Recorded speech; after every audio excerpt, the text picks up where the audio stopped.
ఒకరోజు మేకు నిశ్శబ్దంగా సుత్తి వైపు చూసి అడిగింది, ఎందుకు ఎప్పుడు నువ్వు నన్ను కొడతావు అని. సుత్తి తల వంచుకొని నెమ్మదిగా చెప్పింది, నిన్ను నొప్పించడానికైతే కాదు, నీ గమ్యాన్ని చేరుకునేందుకు సహాయం చేయడానికే అని అంది. కానీ నాకు నొప్పిగా ఉంటుంది అంది మేకు మృదువుగా. నాకు తెలుసు అని అంది సుత్తి. కానీ నా ఈ ప్రతి దెబ్బ నిన్ను చేరకపోతే నువ్వు చెక్కలోకి కానీ గోడలోకి కానీ బలంగా వెళ్ళలేవు, నిలబడలేవు, ఏ వస్తువుని స్థిరంగా నిలపలేవు అని అంది సుత్తి. మేకు కాసేపు మౌనంగా ఉండిపోయింది.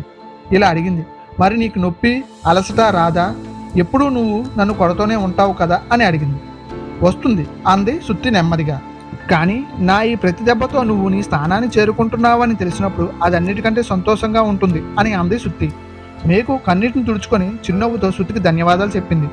నన్ను మధ్యలో వదిలేయకుండా నిలకడగా నన్ను పూర్తిగా నా స్థానాన్ని చేరుకునేందుకు సహాయం చేసినందుకు. కొన్నిసార్లు మన జీవితం మీద కూడా భగవంతుడు గట్టిగా కొడుతూనే ఉంటాడు. అలా అని మన జీవితాన్ని నాశనం చేయడానికో లేదా అక్కడే ఆపేయడానికో అని కాదు, నీ అనే స్థాయిలో నిన్ను నిలబెట్టడానికి. నీ మీద పడే ప్రతి దెబ్బ నిన్ను నీ గమ్యాన్ని చేర్చడానికని గ్రహించు. నొప్పి లేకుండా ఎదుగుదల ఉండదు. జీవితం మనల్ని కొన్నిసార్లు కింద పడేస్తుంది, కానీ లేచే శక్తిని కూడా నేర్పిస్తుంది.